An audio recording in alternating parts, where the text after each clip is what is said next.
being our brothers, we will be your brothers as well. Now, the November massacres. You all know that this is a Ugandan issue, and we should be holding this conference in Uganda. It's very unfortunate that we cannot be in Uganda. We cannot mourn our people in Uganda. We cannot talk about issues of human rights in Uganda. That is the sad reality we find ourselves in today. While we are here demanding accountability and focusing on the November massacres, somebody has said it that they did not start, the massacres and the extrajudicial killings by the Museveni regime did not start today, did not start with 2021. It has been happening, including the massacre that took place in Kasese in November 2016, where more than 200 people, including women and children, were killed. Many of them were tied, hands in the back, and shot dead.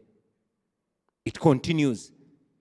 The November massacre is just a big symptom of a long-sitting sickness, a sickness called Musevenism in Uganda.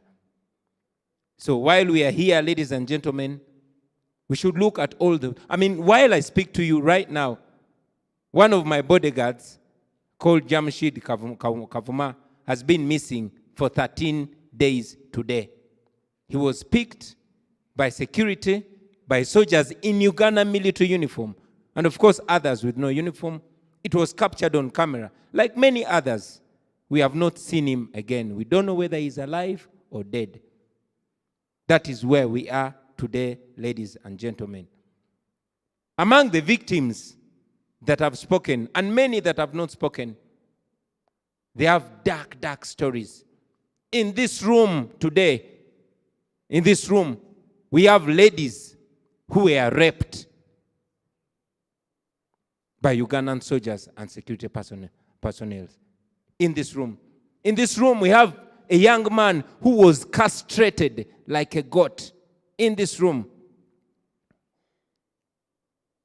Many times, we keep such dark stories to ourselves.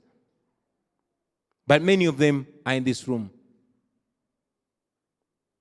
He had asked me to call him out so that you people understand that we are actually not making up this. I don't know if you still want to raise your hand, my brother. But in this very room, you can stand from there. That brother is called Magezi, was castrated. In this room here, we have men that have been raped, men that have been sodomized by the Museveni regime. That is where we are. And very painfully, we cannot talk about such in our own home. We are here demanding for human rights. But in our case, in Uganda, I'll break it down. We are demanding for the right to be human beings. To be human beings and be treated as such. I was in Europe a few days ago, and they're demanding for different luxurious rights, animal rights, etc., etc. We are yearning for rights to be human beings. Rights for which more than 500,000 of our mothers, fathers, and relatives were killed with a promise of a return for the rule of law, return for respect for human rights, and the same. So we are here today, ladies and gentlemen. We are here with heavy hearts, hearts that have been mocked. When they take you to those dungeons in the chieftaincy for military intelligence, CMI, those guys that torture will first tell you, here, we don't believe in human rights. We don't know human rights. We only know human lefts. Yeah, it would be funny if it was not sad. But that's where we are, ladies and gentlemen. You all saw, and Andrew was kidding about it, that General Museveni came out and said, yeah, Bobi Wine was beaten very properly. That is a person that some people in East Africa call the father of the region. Maybe they are right. The father of impunity, the father of dictatorship, the father of lawlessness. That's General Museveni. It will be noted that some of the torture is actually supervised by the Crown Prince of Uganda, General Museveni's son, Muhoozi Kainerugaba. Many of you saw a prolific writer, Kakwenza Rukirabasaija, who is now living in exile in Europe. He mentioned it, that he was tortured and cut and beaten under the supervision of General Muhoozi, Museveni's son. That's where we are, ladies and gentlemen. We can go on and on and on about the pain in Uganda, but Dr. Besigye guided, and I agree with him, that we are not here to lament. But now that we are here, and Kamswaga talked about it, he got very inspired, very motivated, that he sees all the leaders, well, not all of us, but at least those that are still, and underline the word still, standing with the people of Uganda. We are here. Now that we are here, Wagwan. Now that we are here, what next? This is a question that many of our people want to ask. Chichi Echidako, what next? For starters, we need to realize that we are being reduced slowly by slowly. Back when Dr. Kizza Besigye was inspiring us to get into leadership, he opened our eyes and tasked us to open many eyes. We went ahead and opened millions of eyes. And maybe that's why the impunity went a notch higher. But now that we are here, and we know that millions of eyes are open back home and all over East Africa, what next? So much can be said. This conference alone cannot be enough. But at least if there's anything to get from this conference, let it flash a light where we are coming from, and that light will bounce back and show us where we're going, because the farther back you look is the farther in front you will see. The Honorable Matthias Mpuga reminded us about the Moshi conference. I mean, during the Amin days, it was so tough that they could not meet in Uganda. They had to meet in Tanzania. A few years ago, still under Museveni, we would meet in Uganda. Now we can no longer meet in Uganda. We are meeting here in Kenya.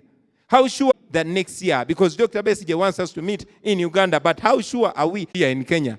We might have to meet a little further, maybe in Zambia, or even in Europe, if we just sit and do nothing.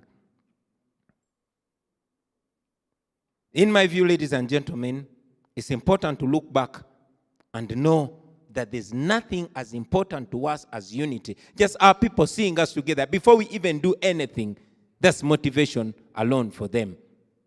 Of course, that's just a starting point. So much we can do, but the first step is coming together. On the 24th up to 26th of March 1979, Ugandans met in Tanzania in the Moshi Conference. Among those leaders was Obote. He had a group he was leading. There was, who else? There was John Barije. He had a group that he was leading. There was Yoweri Museveni. He had a group that he was leading. And there was a gentleman called Pojok. He also had a group that he was leading. It's unfortunate that just after the Moshi Conference, they went back home and they got reduced to their own groupings. They got divided. They got united. And yes, with that unity, they were able to remove the Amin dictatorship. Unity put an end to the Amin regime. But they did not notice that that unity had to go even a little bit deeper. They went back home, they got divided. Each one retreated to their own small grouping. And that's part of the reason why we are here. I pray that that gives us time, because 43 years later, this is probably one of the likes of the Moshi Conference. But if there's anything to gain from here, is the unity. So that when we go back home, We don't look at this as another, meet up and taking pictures, and that's the end of it. But let it be the glue that binds us. And let it also be a testament to our Kenyan brothers and sisters that have stood for and with us to stick together, to not retreat in our small groupings, to not identify ourselves as NUP, as FDC, as JEMA, etc., etc. Because we are living under a dictatorship, friends.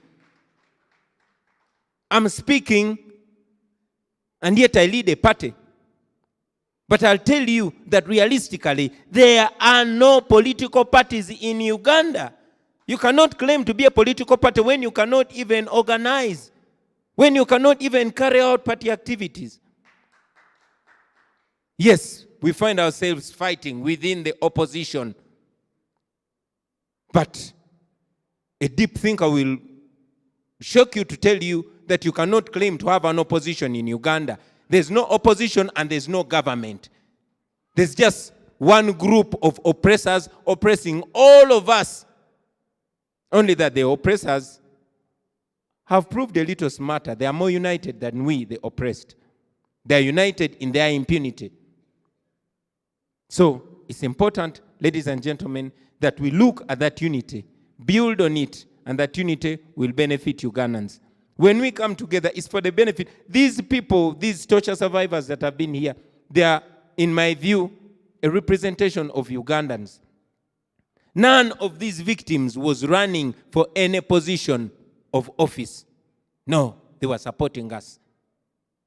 That's what they faced. And like David Lewis has mentioned it, these are just the few cases that we can show. Otherwise, many of them are even too threatened. They are too scared to even speak out. So now that we are here, ladies and gentlemen, let's capitalize on that unity. Let's build on that unity. Fellow leaders, let us put country before self, like General Muntu always guides us. Our country should be bigger than us, and the pain of our people, if there's nothing, that should unite us, ladies and gentlemen. As I conclude, I want to ask us to stick to the values and not sell out. I'll say that again. Let us stick to the values and not sell out. Besides using violence, General Museveni buys our people. You've seen leaders that once upon a time respected selling out. So the pain of our people should guide us to know that a lot of sacrifice has been made. And let us just return the favor by standing by those values for which we convince them to get into that trouble, and they are still standing. Let me ask all of us to major on majors. Our major focus and fight is freedom. We should fight to be free. Otherwise, we will not be different from prisoners that are fighting for who is going to be the one serving both the posho and the porridge. Let us fight and free ourselves from this prison called Uganda, and go into a new Uganda where all of us are going to be free and equal before and under the law. To our Kenyan brothers and friends, we thank you. To the Kenyan leaders, and yes, also the citizens, please resist Museveni and Musevenism. I say it again, please Kenyans, refuse and resist Musevenism. You have seen, and we told you, and we are continuing to see. We want to be able to come and say these things from a neighboring country. And this kind of freedom, I mean, Kenya, you are certainly not where you want to be, but you are where many of us dream to reach. Please keep this, guard it, and guard it very, very jealously. Because once you lose it, you will spend generations trying to get it. To the media, Kenyan media, please keep shining a light on our plight. While we appreciate the Ugandan media, you'll agree with me that it has largely been silenced. We depend so much on social media. And as you know, Facebook is banned in Uganda. Why? Because General Museveni doesn't like it. So, for the media, please keep highlighting our plight. Show the world what is going on in Uganda. That is helpful a great deal. Many of us are still alive because of that weapon called the camera. It is very, very powerful. Please, mutuberemu. That's a slang back in the ghetto that means watch us, don't take your eyes off us, please.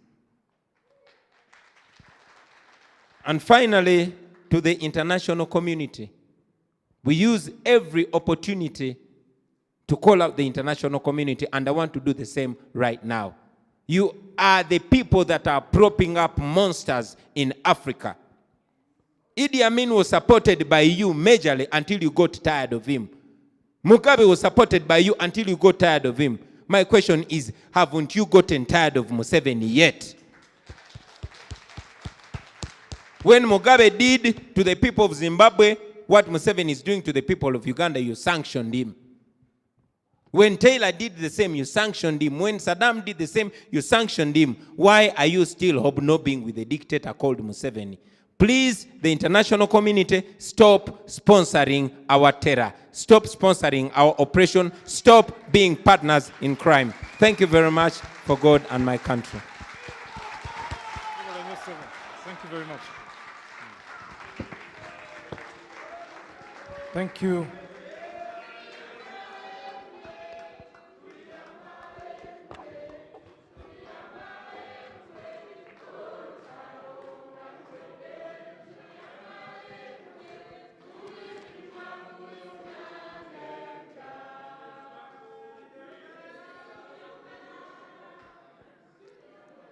Thank you. Thank you very much, Chagulanyi Sentamu. I would now like to invite a shining beacon of democracy, women leadership, leadership in general, a struggle for a better East Africa, none other than Honorable Martha Karua.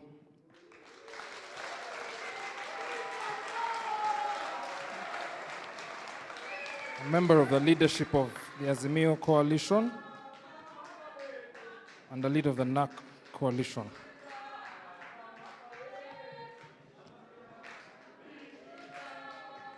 You're welcome.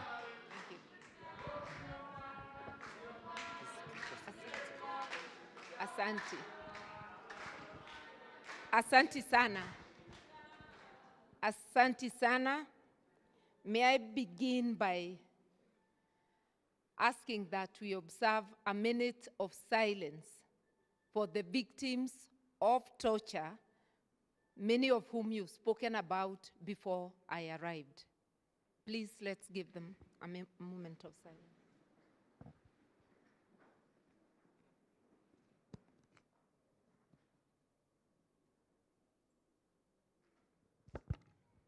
Thank you very much. You may get seated.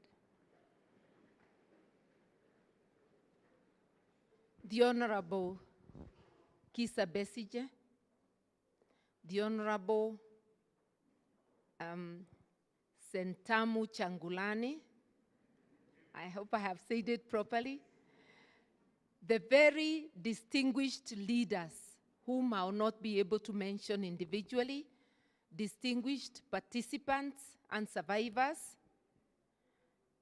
and our host, the Kenya Human Rights Commission.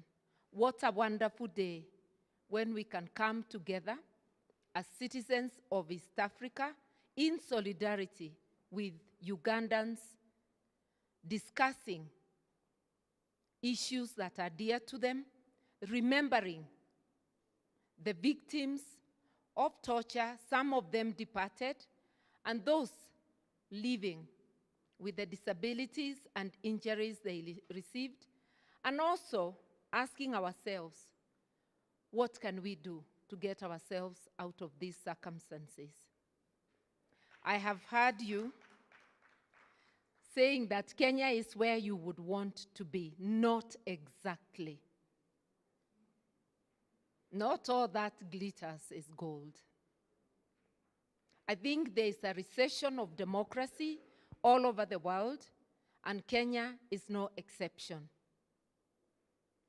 And that is why, in standing in solidarity with you, we remind ourselves that vigilance is the price of democracy.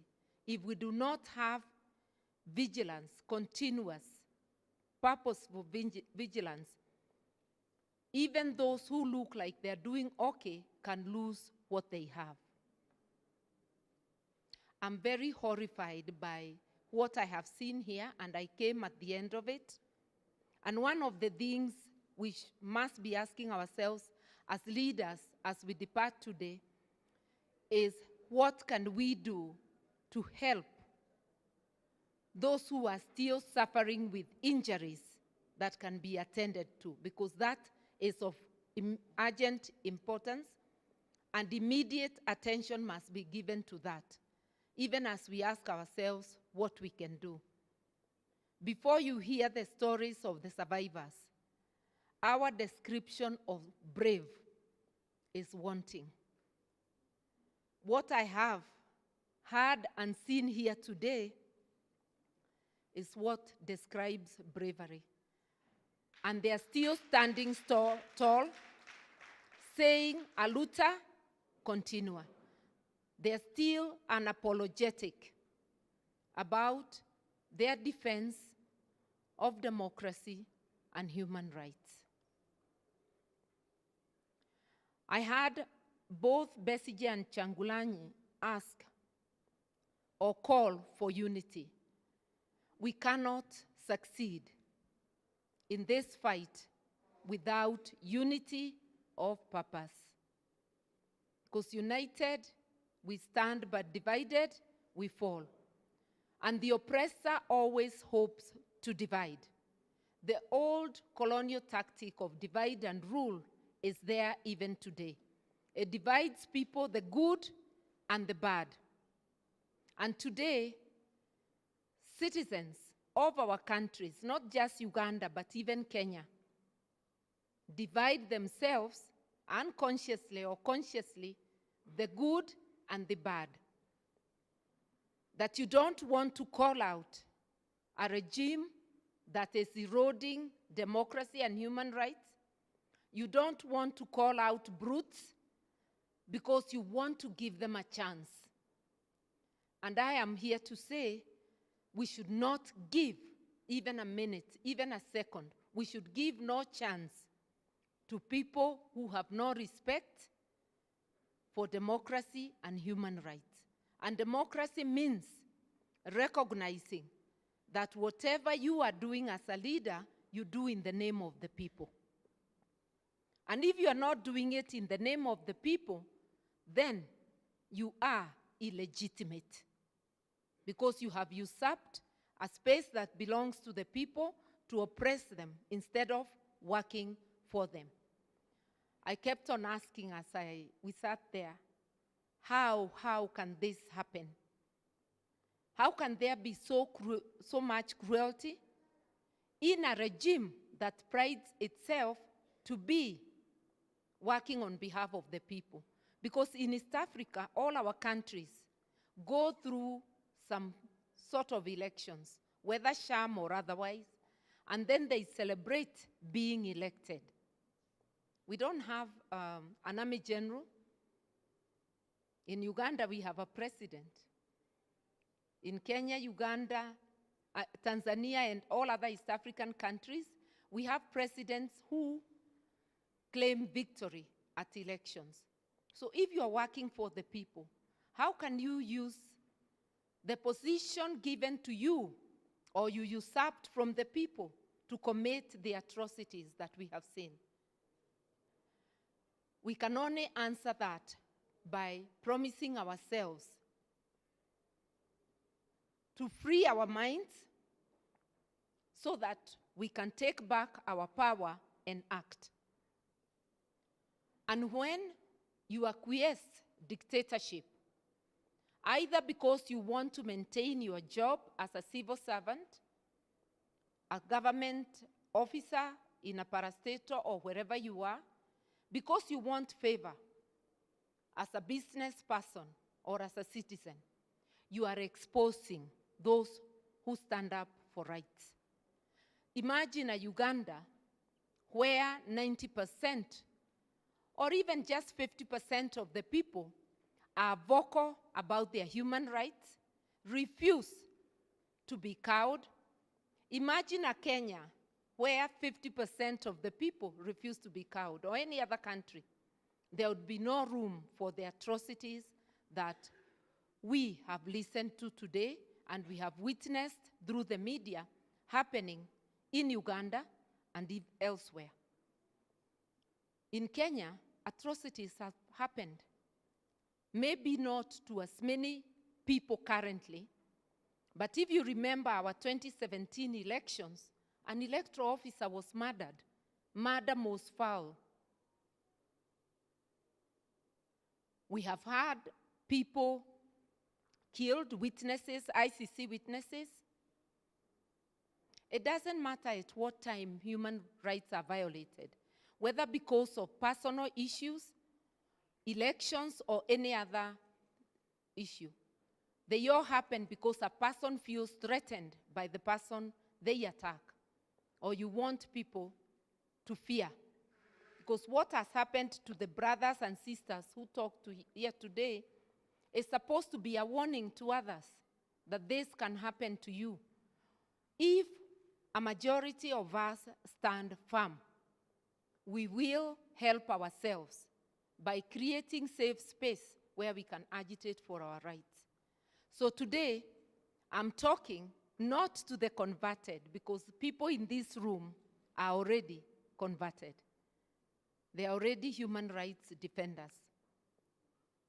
I want to talk to citizens of East Africa, of Uganda, of Kenya, of Tanzania, of Rwanda, Burundi, of every East African country. And I want to say that it is your silence that is exposing the brave in our communities who get tortured, who get killed, and it is your silence, our collective silence, that is helping dictatorship thrive in East Africa and in our individual countries. And if you think we are safe or you are safe, whichever country you belong to, if we continue this way, we will be submerged by dictatorship and violation of human rights. We were brave enough to fight the colonialists. We must be brave enough to fight our fellow black oppressors. It is not the color, it is the action. To our international friends, people say, show me your friends, and I tell you who you are. Standing silent in the wake of violation, grave violation of human rights, erosion of democracy, and rising dictatorship within the East African region is an act that tells us that our friends as East Africans are dwindling, that they see fire in our house and they are not coming to our rescue. And I want to repeat to echo what was said by Besigye and Changulanyi. The primary responsibility of wrestling the monster of dictatorship lies with us as residents of East Africa, lies with the people of Uganda, the people of Kenya, the people of Tanzania, Rwanda, Burundi. And that is why we are standing up here today. But we want to be able to look and number our friends who really come to our aid. And there is no such a thing as standards of democracy or human rights for the developing nation and for the developed nation. A human being is a human being, in spite of their circumstances. So let us continue resisting. Let us continue preaching to our brothers and sisters that if we stand together we will be able to overcome, because we will overcome. History is replete with examples. No dictator lives forever.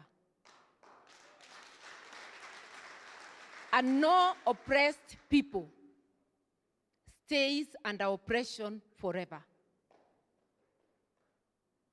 The apartheid regime of South Africa,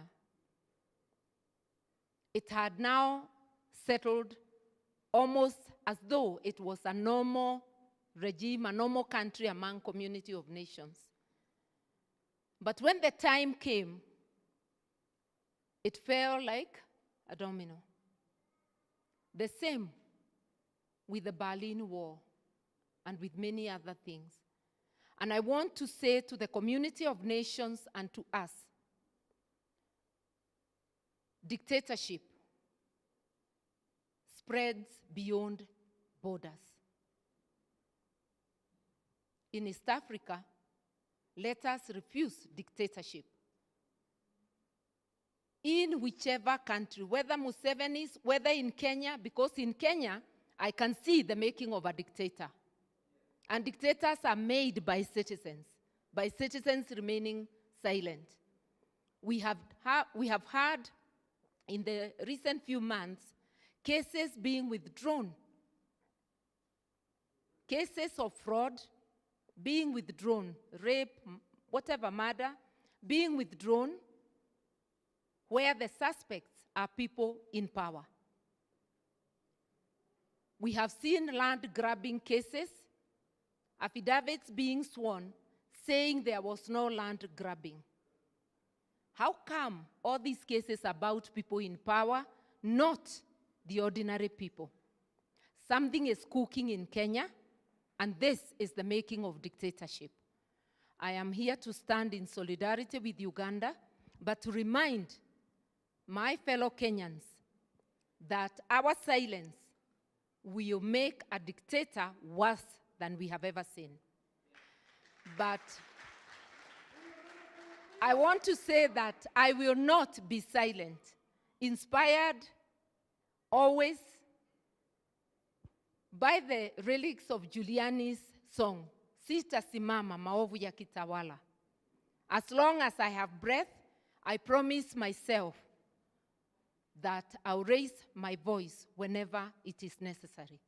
And that is why I am here to raise my voice in solidarity with Uganda, in solidarity with East Africa, and saying also no to any form of oppression, lawlessness, and any form of state capture in Kenya, because it begins with the leaders thinking that they own the state, when we, the people, own the state. Kindly let us make our individual and collective voices heard, and let us stand in solidarity with each other and say there is no room for dictatorship in East Africa. I thank you.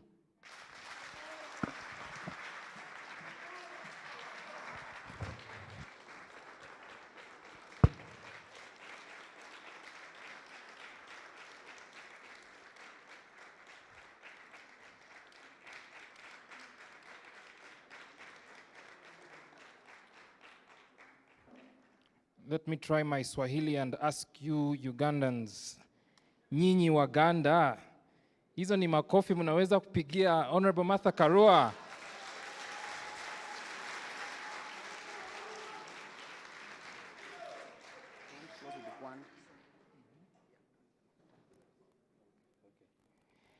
So, before we, okay, careful.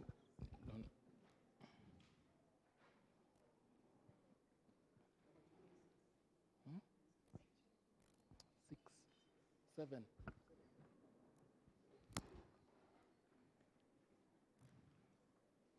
So I'm going to seek your indulgence very briefly and request for 25 minutes of your time for us to launch into the final activity of the day. and I'll tell you what that activity is. But just to recognize a couple of people, forgive us if your name has not been included on this list. Honorable Joel Senyonyi, this is in no particular order. Honorable Joel Senyonyi, Honorable Derek Nyeko, Honorable Kabuye Frank, Honorable Salam Musumba, Honorable Salam Musumba, who insists on being designated as chairman, not any other designation. Honorable Dr. Zedriga Lina Waru, Honorable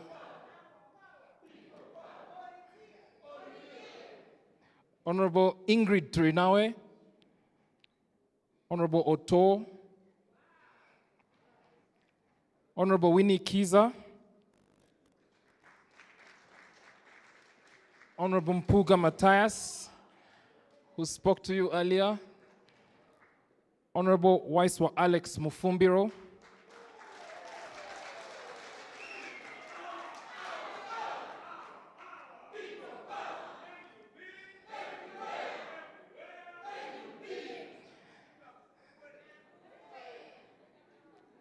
Sarah Birete, Imam Kasozi, Honorable Lubega Mukaku, Honorable Harold Kaija, Honorable Frank Katavazi,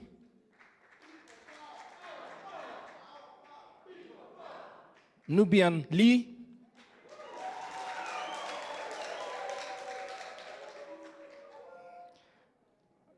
Oriem Nyeko from Human Rights Watch, Ebole Roland from Amnesty International, the Free Kenya Movement, represented by their chair,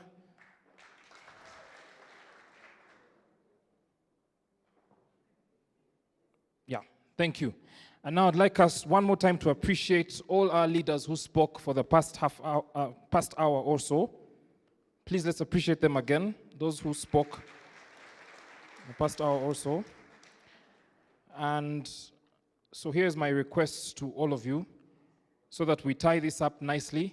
It will not do justice to this event if we do not end with a way forward that is coherent, that is robust, and that will make this meeting productive. So to help us have this discussion on what we should do moving forward, I would like to constitute a panel that represents various fields of civil society, not least NGOs, political parties, social movements, and so on. And so to that end, I'd like to welcome Imam Kasozi, Honorable Winnie Kiza,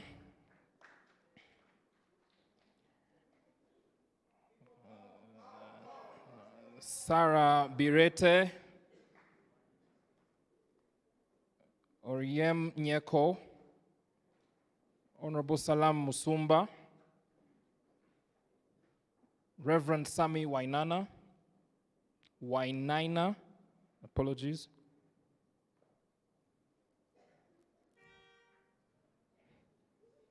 Roland, Ebole,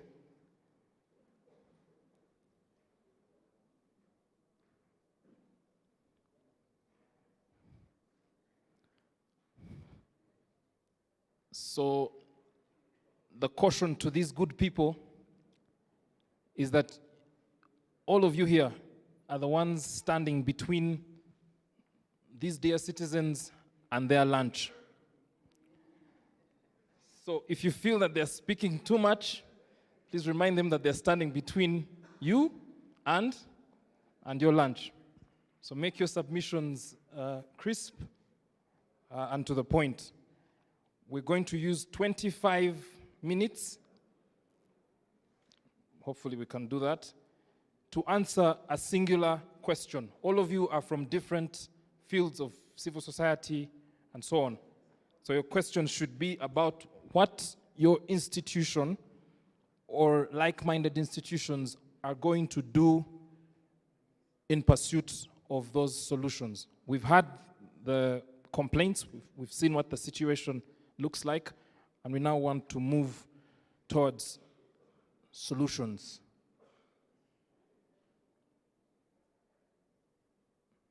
Yeah, I think for the cameras, I think.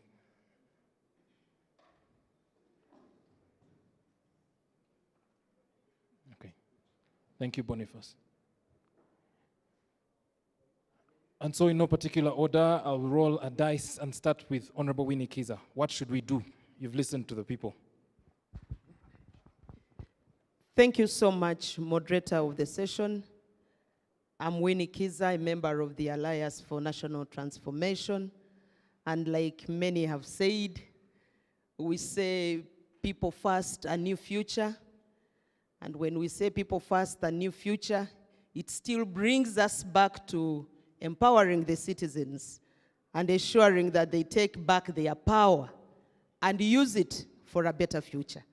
All of us here are looking at a better tomorrow, and like many speakers have said, indeed it would be bad manners of us not to rise and demand for accountability. Speakers have spoken about what happened in Kasese. You saw those who were the perpetrators of the killings in Kasese getting promotions. And up to now, they are still celebrating and nobody can touch them. It's our duty not to remain silent. Because at the end of it all, it will not be the brutality of the perpetrators, but the silence of all of us who have the power and the opportunity to speak, but we choose to remain silent. So to us in our space, it's our responsibility. We are saying, let's get our apps together, build institutions that can hold government accountable. Because we know that without building institutions and without uniting in our individual organizations, we may not manage. It's clear that in our different organizations, we are all scattered. We only come up once in a while.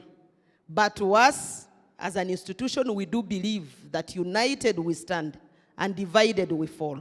And we do this by building our institution, ensuring that we have leaders at all levels, and we shall use these structures to speak. We shall use the structures to demand for accountability in a uniform and united manner. That is how we can be able to bring this unity from the organization